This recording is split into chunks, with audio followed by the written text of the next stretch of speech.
ഇനി മുജാഹിദ് പൗരോഹിത്യം സദാചാരങ്ങളെ എതിർക്കുന്നത് കാണൂ. മന്ത്രവാദം ഉണ്ടാവും, പിന്നെ എല്ലാത്തിനും അൽഫാത്തിയാണല്ലോ. തൊട്ടിനും പിടിച്ചിനൊക്കെ അൽഫാത്തിയ. ഗൾഫിൽ പോകാൻ ഇറങ്ങിയ അൽഫാത്തിയ, അതുപോലെ പുതിയ പുറപ്പെടുമ്പോ അൽഫാത്തിയ, പുതിയ ഇറങ്ങുമ്പോ അൽഫാത്തിയ. ഇപ്പൊ മയ്യത്ത് പുറത്തിറക്കി നിന്നിട്ട് അവിടെയാണ് അൽഫാത്തിയ.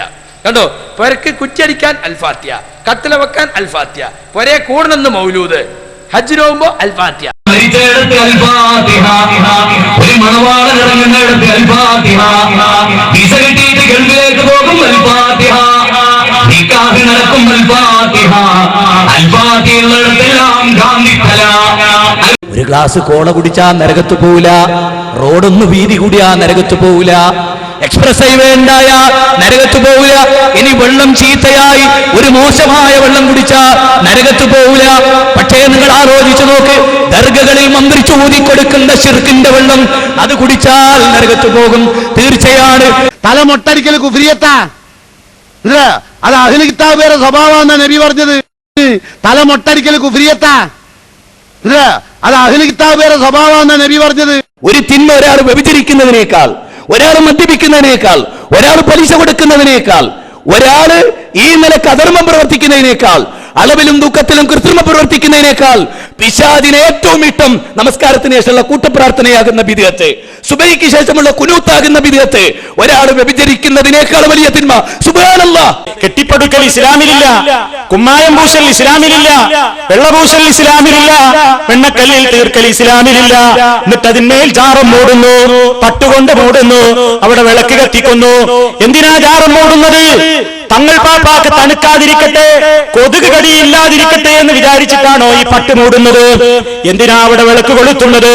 ജാറത്തിലെ തങ്ങൾക്ക് ഖുർആനോടുമ്പോ കബറിൽ കണ്ണു കാണുണ്ടാവില്ല, വെളിച്ചം കിട്ടട്ടെ എന്ന് വിചാരിച്ചിട്ടാണോ? ചങ്ങായിമാരെ, ഇവർ നിങ്ങളോടൊന്നും വാങ്ങുന്നില്ലല്ലോ, ഇവർ നിങ്ങളോട് പ്രതിഫലമാകുന്നില്ലല്ലോ. നിങ്ങൾക്കറിയുമോ, മലപ്പുറത്തെ സലാത്ത് നഗറിൽ കഴിഞ്ഞതിന്റെ മുമ്പത്തെ വർഷത്തെ സലാത്ത് നഗറിൽ എത്ര ക്യാഷ് കൗണ്ടർ ഉണ്ടായിരുന്നു? 62 ക്യാഷ് കൗണ്ടർ ഉണ്ടായിരുന്നു.